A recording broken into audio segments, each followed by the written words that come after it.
شخص من ادعا ما لیس لہ فلیس منا، اللہ کے نبی فرما رہے ہیں کہ جو ایسی چیز کا دعویٰ کرے جو اس کی نہ ہو، فرمایا فلیس منا، یہ ہم میں سے نہیں ہو سکتا۔ ایک جگہ پر چوری ہوئی، ایک گھر کے اندر چوروں نے ڈاکہ ڈالا، تو اگلے دن گھر والے پہنچ گئے پولیس تھانے اور ایف آئی آر لکھوا دی۔ اب ان کا چوری ہوا 80,000 یا 90,000، انہوں نے ایف آئی آر کے اندر لکھوایا 10 لاکھ ہمارا چوری ہوا اور اتنا سونا ہمارا چوری ہوا۔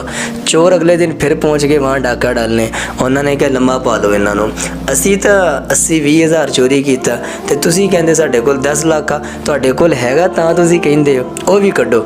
ਉਹਨੇ ਕਿਹਾ ਨਹੀਂ ਸਾਡੇ ਕੋਲ ਨਹੀਂ ਹੈ ਜੀ, ਅਸੀਂ ਐਵੇਂ ਲਿਖਵਾਇਆ। ਅੱਛਾ ਹੋਰ ਕੁੱਟੋ ਇਹਨਾਂ ਨੂੰ, ਝੂਠੀ ਐਫ ਆਈ ਆਰ ਲਿਖਵਾਈ ਇਹਨਾਂ نے ਸਾਡੇ تے۔ تو بھائی یہ ہے من ادعا ما لیس لہ فلیس منا، کہ جو شخص ایسی کسی چیز کا دعویٰ کرے جو اس کی نہ ہو، فرمایا فلیس منا، یہ شخص ہم میں سے نہیں ہو سکتا، کوئی گندہ ہی انسان ہے۔ اللہ کے نبی سخت ناراض ہیں اس سے۔